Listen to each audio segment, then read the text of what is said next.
आगे बढ़ें, वो आपको यूज करना है। ये तो आपको कॉम्यूटेटिव लॉ है। अब देखिए एसोसिएटिव लॉ।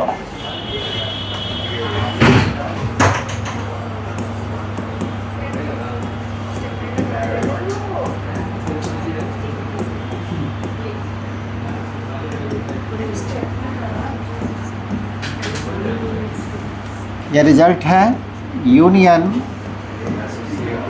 एंड इंटरसेक्शन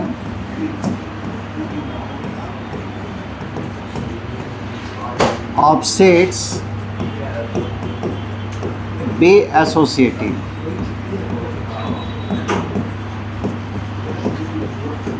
यानी कि सेट का जो यूनियन है, इंटरसेक्शन हमेशा एसोसिएटिव लॉ को सेटिस्फाई करेगा। मैथमेटिकली कैसे लिखेंगे? If A, B, C are three sets, then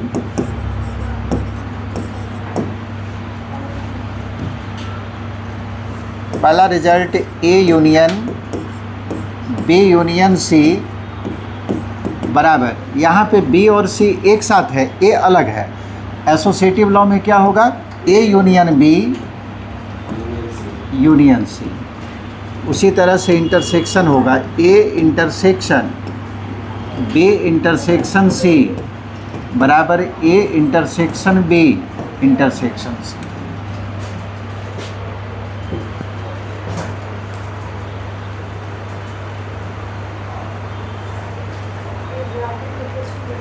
फिर उसी तरह से प्रूफ करना है। एक हम कर देते हैं, इस बार इंटरसेक्शन वाला कर दें।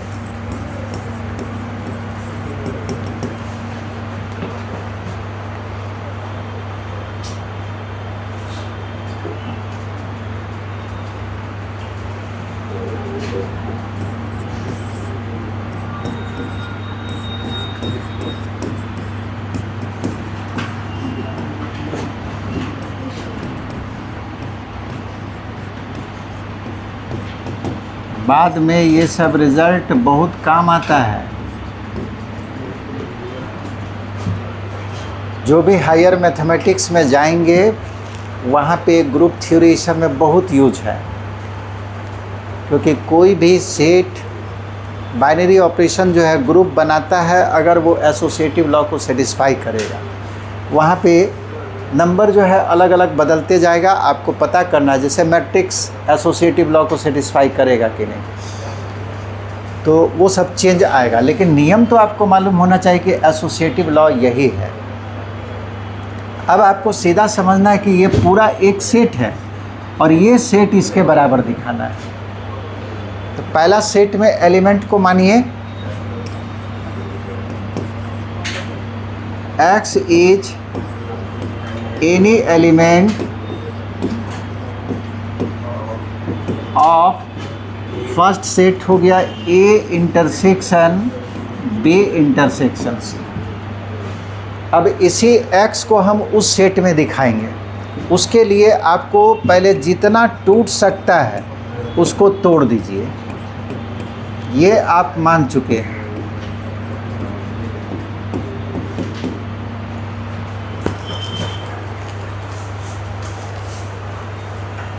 तो यहाँ पे इसको आप समझ लीजिए B है, ठीक है, ये वाला A इंटरसेक्शन B, और X जो है दो सेट के इंटरसेक्शन में। और कोई एलिमेंट अगर दो सेट के इंटरसेक्शन में होगा तो वो एलिमेंट जो है पहला में भी होगा एंड दूसरा में भी होगा, है ना। यहाँ पे पहला सेट A है और दूसरा सेट क्या है? B intersection C। दो सेट के इंटरसेक्शन में है तो X फर्स्ट सेट में होगा, एंड का यूज होगा X belongs to B intersection C। और ये टूट सकता है, तोड़िए, X belongs to A and. अब यहाँ देखिए X जो है फिर दो सेट के इंटरसेक्शन में, और जब X दो सेट के इंटरसेक्शन में है इसका मतलब है कि X पहला सेट में होगा, यानी कि B के अंदर इंटरसेक्शन के लिए एंड, और X C के अंदर भी होगा। ये पूरा टूट गया, इससे ज़्यादा अब नहीं टूटेगा, ठीक है। अब हमको अरेंज करना है कि लाना कैसे है। तो यहाँ पे देखिए ए और बी एक साथ कर दिया, तो जो लिखा हुआ वही लिखेंगे, लेकिन ए और बी को एक साथ लाएंगे। तो x belongs to A and x belongs to B, ये दोनों को एक साथ ले आए। तो बाकी क्या बचा, and x belongs to C. x एक ऐसा मेंबर है जो a में भी है और b में भी है। तो बताइए x कहाँ होगा, बीच में जब एंड का यूज किया है तो x a में भी है एंड b में भी है, यानी कि दोनों में कॉमन है। और दोनों में कॉमन है तो दोनों के इंटरसेक्शन में आ जाएगा, यानी कि a इंटरसेक्शन b। ये कंप्लीट लिख दिए। एंड और x बिलोंग्स टू c। अब देखिए x एक ऐसा मेंबर है, यहाँ फिर बोलता है पहला सेट में भी होगा दूसरा सेट में भी होगा, बीच में एंड है। इसका मतलब x कहाँ होगा, दोनों के इंटरसेक्शन में, क्योंकि एंड का यूज पहला सेट ये है a इंटरसेक्शन b और दूसरा सेट है c, और दोनों में कॉमन है, यानी कि दोनों के इंटरसेक्शन में आ जाएगा। तो ये पहला सेट हुआ, इंटरसेक्शन दूसरा सेट, यही आपको लाना था।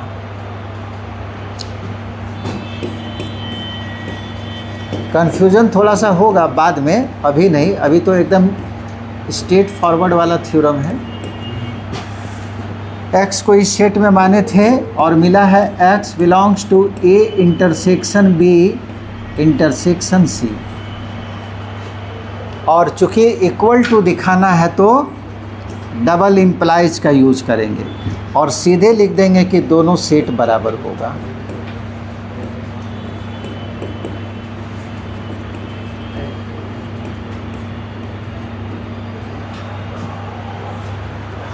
इक्वल टू डबल इम्प्लाइज का मतलब समझ रहे हैं ना, इधर से तोड़ते हुए हम आ रहे हैं, और जब हम इस सेट में x को मान लें तो इधर से तोड़ते हुए फिर यहाँ पहुँच जाएंगे, उसका मतलब वही हुआ।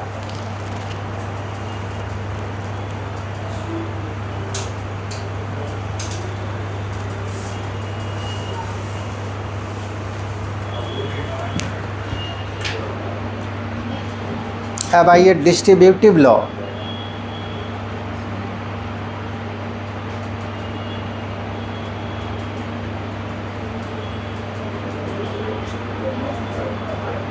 कॉम्यूटेटिव हो गया, एसोसिएटिव हो गया, अगला जो है डिस्ट्रीब्यूटिव लॉ।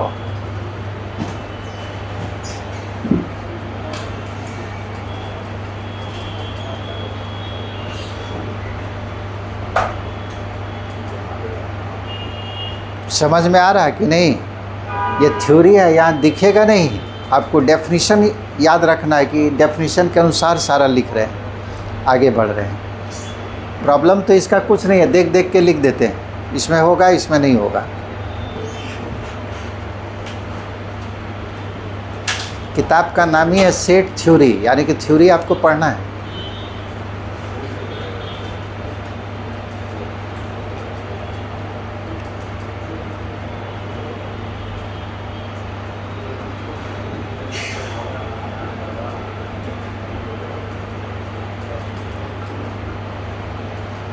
आगे बढ़ें।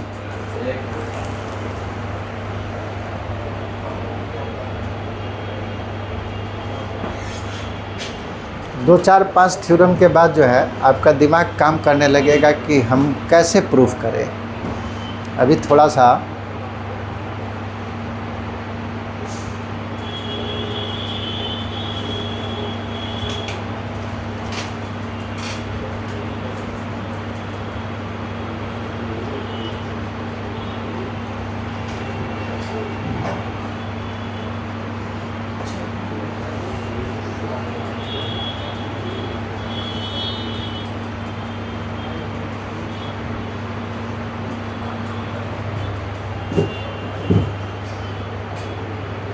तो लोग भी लाइन मत खींच देना, हम समझाने के लिए किए हैं कि दोनों के इंटरसेक्शन में आया है। खींच दिया का जी, हम कल ही बताए थे कि जो भी मतलब लिखते हैं खींच खाच करते वो भी सब कर देता है क्या तू लोग। ये समझाने के लिए हम बताएं कि ये दोनों का इंटरसेक्शन में चल जाएगा क्योंकि बीच में एंड है।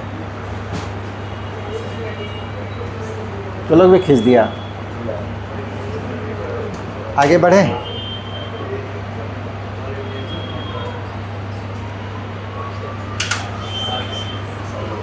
आइए distributive law.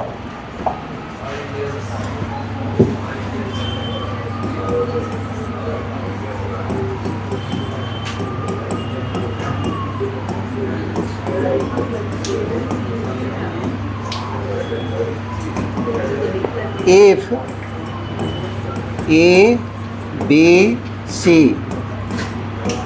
are any three sets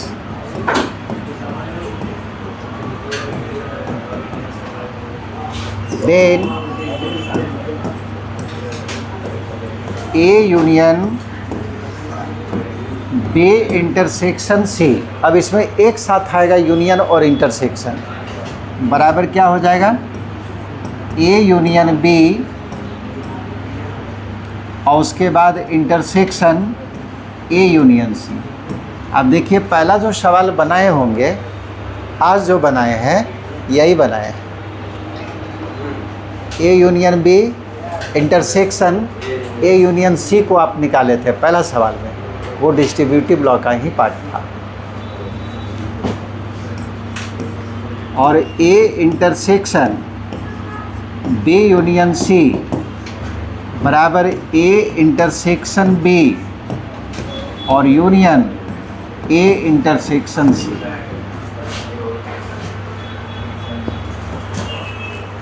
proof करने के लिए सीखना है कि कैसे प्रूफ किया जाता है। ये समझिए, इसका सवाल आप पढ़ रहे हैं, सेट थ्योरी में थ्योरी ही होता है, यही प्रॉब्लम है, समझिए। अब आपको ये सोचना है कि इसको प्रूफ कैसे किया जाए। अच्छा, पिछला बार जो है बताए हैं, इसमें एक सवाल तो नहीं ना बताए जी, ये कर लीजिएगा ना। पहला जब बनाना होगा, जहाँ जहाँ पे इंटरसेक्शन है वहाँ यूनियन डालना है, और जहाँ जहाँ पे एंड है वहाँ पे और डालना है। पहला जो है कंप्लीट हो जाएगा, ठीक है, सेम एकदम, कहीं चेंज नहीं करना है। एंड के जगह पे और यूनियन के जगह पे इंटरसेक्शन। यहाँ भी हम एक ही प्रूफ करेंगे। देखिए थोड़ा सा अंतर है, यूनियन इंटरसेक्शन बन गया और इंटरसेक्शन यूनियन बन गया। वहाँ भी वही होगा, यूनियन इंटरसेक्शन बना, इंटरसेक्शन यूनियन बना, यूनियन इंटरसेक्शन, यानी यूनियन और इंटरसेक्शन को इंटरचेंज करने से दोनों नियम आ जाएगा। तो आपको प्रूफ करना है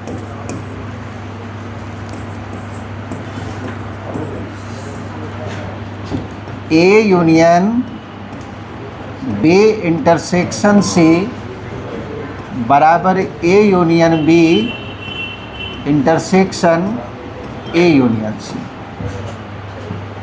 यही आपको दिखाना है। कहाँ से स्टार्ट करेंगे? पहला सेट में किसी एलिमेंट को मानेंगे, बताइए किस में माने? यही पहला सेट है ना। Let X belongs to A union B intersection C। बस जैसे लिखा हो।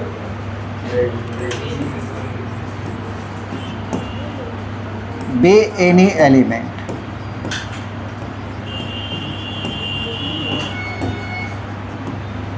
इसके अंदर एलिमेंट माने और इसी एलिमेंट को अब इस सेट के अंदर दिखाना है। अगर हम दिखा दिए प्रूफ हो जाएगा। और दिखाना है आपको डेफिनेशन से, आप यही माने।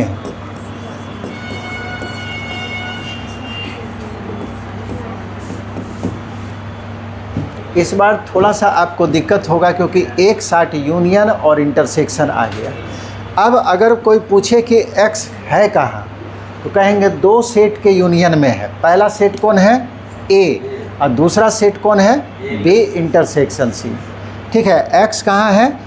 ये पूरा का पूरा कंप्लीट एक सेट है जिसको हम B कहेंगे। तो A यूनियन B, दो सेट के यूनियन में x है, और x अगर दो सेट के यूनियन में होगा तो x या तो पहला सेट का मेंबर होगा और नहीं तो दूसरा सेट का मेंबर होगा। लिखिए नहीं, आप समझिए, ठीक है, लास्ट में लिखिएगा। ये समझ में आया? x या तो पहला सेट में होगा नहीं तो दूसरा में। और का यूज होगा क्योंकि यूनियन था। जब तक पूरा तोड़ नहीं देंगे तब तक अरेंज नहीं करना है। पहले पूरा स्टेटमेंट को लिखिए। x बिलोंग्स टू a, ये तो अब टूट नहीं सकता है। अब यहाँ बोलता है कि x दो सेट के इंटरसेक्शन में है। इंटरसेक्शन में कब आता है? जब दोनों में कॉमन होगा। कॉमन का मतलब एंड का यूज करेंगे। तो इसको तोड़िए। x बिलोंग्स टू b और इंटरसेक्शन के लिए and x belongs to c। ये पूरा का पूरा टूट गया। अच्छा, एक चीज़ और बताए थे, अब यहाँ पे यूज करेंगे। जैसे कोई सेट दे दिया आपको 1 2 और एक दूसरा सेट दे दिया 1 1 1 और 2। अब पूछा कि a और b के बीच में क्या रिलेशन है? इक्वल है, क्योंकि इसके अंदर भी दो ही मेंबर है और वो मेंबर कौन सा है? 1 2। तो दोनों में सेम एलिमेंट, तो कहेंगे दोनों आपस में बराबर है। कहने का मतलब एक एलिमेंट को एक बार लिखिए, अगर ज़रूरत पड़ा तो आप 5 बार भी लिखिए तो सेट नहीं बदलेगा, सेट वही रहेगा। यहाँ पे हम लोग 2 बार यूज करेंगे। ये हमको पता है कि x a में है, x b में भी हो सकता है। अगर b में होगा तो c के अंदर श्योर होगा, ठीक है, दोनों में होगा। अब हमको अरेंज करना है कि a और b को एक साथ रखना है, जो लाना है a और b को एक साथ। तो a और b एक साथ लाना है और जो लिखा हुआ है वही लाना है, ऐसा नहीं कि कुछ चेंज कर देंगे। तो x बिलोंग्स टू a और होगा क्योंकि दोनों के बीच का सिंबल और ही है। x belongs to b, a और b एक साथ आ गया। प्रॉब्लम हमारा यहाँ पे है, यहाँ पे हम क्या दें, और या एंड, क्योंकि बीच में फिर a और c को एक साथ लाना है। तो यहाँ क्या लिखेंगे अब? अगर 2 पार्ट में बटा, जैसे a इसके साथ b के साथ भी a है और c के साथ भी a है, लेकिन a तो एक ही जगह था, तो 2 भाग में बटा, b और c बटा, b एक पार्ट में आया और c दूसरे पार्ट में चला गया, और दोनों के बीच में क्या है? एंड। तो आपको एक पार्ट में b लाएं, अब दूसरे पार्ट में c को ले जाना है, तो बीच में एंड दिए। यही 2 पार्ट में बटा हुआ है। अब फिर से हम लोग लिखेंगे a और c को एक साथ। x बिलोंग्स टू a और c और a के बीच में कौन है? और आएगा x बिलोंग्स टू c। यहाँ पे देखिए x बिलोंग्स टू a हम 2 बार यूज किए, यहाँ भी लिखे हैं, यहाँ भी लिखे, ठीक है, ज़रूरत के अनुसार। ये समझ में आया? ये हम कैसे अरेंज किए, जो हमको लाना था उसको देख के। x a यूनियन b, यानी कि a और b को एक साथ लाना है। a यूनियन c, a और c को एक साथ लाना है। तो a और b को जब एक साथ लाएं तो बीच में और था, और दिए। चूँकि 2 पार्ट में, एक पार्ट में b गया, एक पार्ट में c गया, और दोनों के बीच में एंड था तो एंड ही बीच में आएगा। और उसके बाद a और c, x belongs to a और c के बीच में और है, और x बिलोंग्स टू c। अब x एक ऐसा मेंबर है जो या तो a का होगा या b का, यानी कि x कहाँ होगा? a यूनियन b में। एंड उसी तरह से x या तो a का है और नहीं तो c का, x कहाँ होगा? a यूनियन c में। अब देखिए x एक ऐसा एलिमेंट है जो कहता है a यूनियन b और a यूनियन c दोनों में एंड का यूज है। एंड का जब यूज है तो दोनों के इंटरसेक्शन में आ गया। यही आपको लाना था। 10 x belongs to a union b intersection c, इसको माने थे, और वही एलिमेंट आपको मिला a union b intersection a union c। Equal to proof करना है, डबल इम्प्लाइज डाल दीजिए।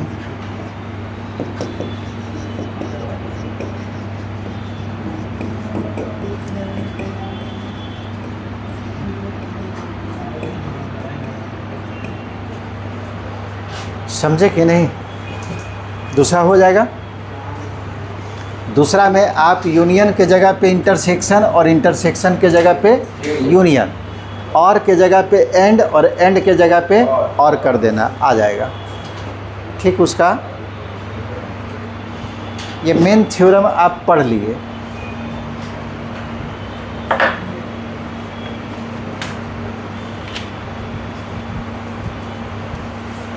यहाँ तक बिल्कुल सीधा था, समझे?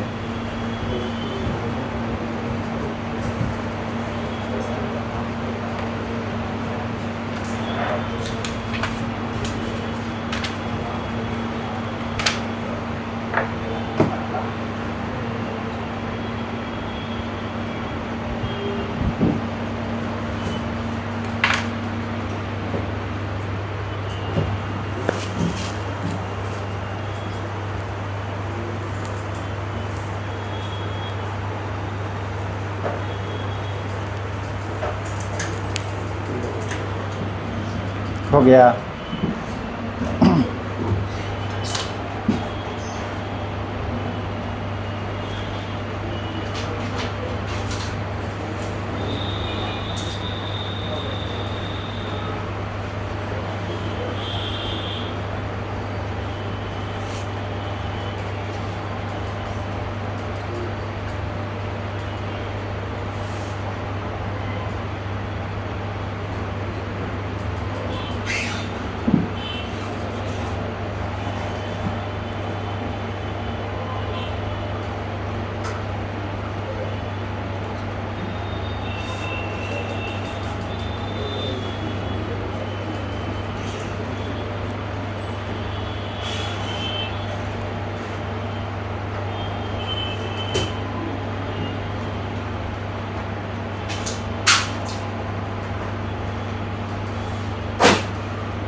हुआ सबका?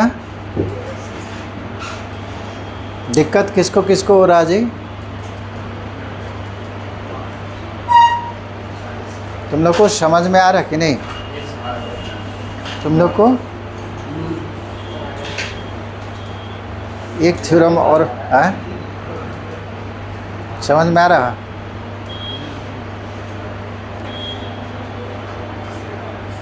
एक थ्योरम और बताना चाह रहे हैं अभी। बहुत अभी 35 से हुआ। छोटा थ्योरम है, इतना लंबा नहीं होगा, इतना लंबा नहीं होगा। नाम वाला जितना थ्योरम है ना वो कर दे रहे हैं। ये आपको प्रोबेबिलिटी में बहुत यूज होगा। De Morgan's law, set theory का main theorem, de Morgan's law.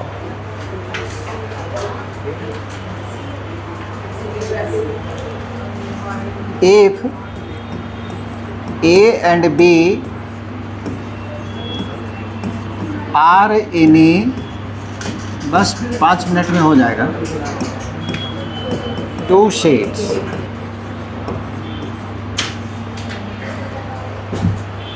ए और बी अगर 2 सेट है तो बोलता है ए यूनियन बी का कॉम्प्लीमेंट। ये आपको सेट हुआ और इस पर जब डैश देते हैं तो ये कॉम्प्लीमेंट हो गया। तो डे मॉर्गन्स लॉ कहता है complement of A union B बराबर A complement intersection B complement. देखिए यूनियन जो है इंटरसेक्शन में बदल गया है, और जो इंटरसेक्शन होगा वो आपको यूनियन में बदल जाएगा डे मॉर्गन्स लॉ से। A complement union B complement, बहुत ही इम्पोर्टेंट रिजल्ट है ये आपको याद रखना है हमेशा। Complement of A union B is equal to A complement intersection B complement. De Morgan's law union को इंटरसेक्शन और इंटरसेक्शन को यूनियन में बदल देता है। यहाँ भी एक ही सवाल प्रूफ करेंगे।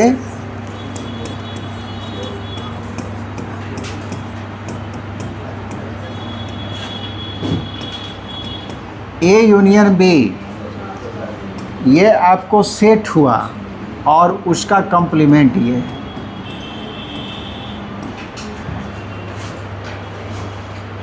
मान लीजिए दोनों सेट को बराबर दिखाना, इसके अंदर एक एलिमेंट माने, लेट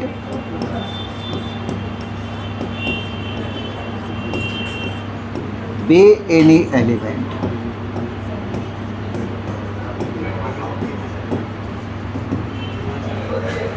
और इसी एलिमेंट को आपको जो है A dash intersection B dash में दिखाना है।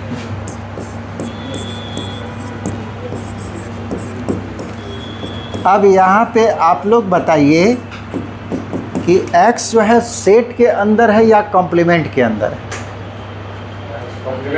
कॉम्प्लीमेंट। देखो सेट, ये सेट है, उसी का कॉम्प्लीमेंट ये है। ए यूनियन बी सेट है, ए यूनियन बी का कॉम्प्लीमेंट है।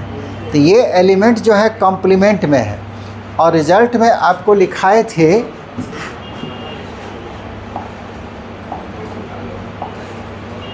कि जो एलिमेंट कॉम्प्लीमेंट में होगा वो सेट में नहीं आएगा, और जो एलिमेंट सेट में होगा वो कॉम्प्लीमेंट में नहीं आएगा। ये डेफिनेशन था। सेट में आएगा तो कॉम्प्लीमेंट में नहीं होगा, और कॉम्प्लीमेंट में आएगा तो सेट में नहीं होगा। तो आप x को कहाँ लिए? कॉम्प्लीमेंट में। तो बताइए सेट में होगा? नहीं होगा। यानी कि x does not belongs to A union B, यही ना सेट है। अब फिर से अब बताइए कि x एक ऐसा मेंबर है, क्या करा जी? x एक ऐसा मेंबर है जो दो सेट के यूनियन में नहीं है। और कोई मेंबर अगर दो सेट के यूनियन में नहीं आता है तब क्या होगा?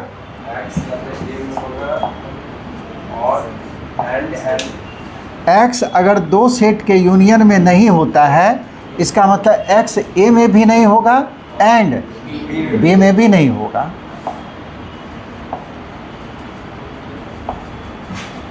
तो इसको जब तोड़िएगा तो चूँकि यूनियन में नहीं है तो डेफिनेशन कहता है कि x a में भी नहीं होगा एंड का यूज होगा, x does not belongs to b। फिर अब देखिए x कहाँ नहीं है? सेट में। सेट में नहीं है। अगर x सेट में नहीं है तो कहाँ मिल जाएगा? कॉम्प्लीमेंट में। यानी कि x जो है ए डैश में होगा। उसी तरह से x देखिए सेट के अंदर नहीं है, और जब x सेट में नहीं होगा तो कहाँ होगा?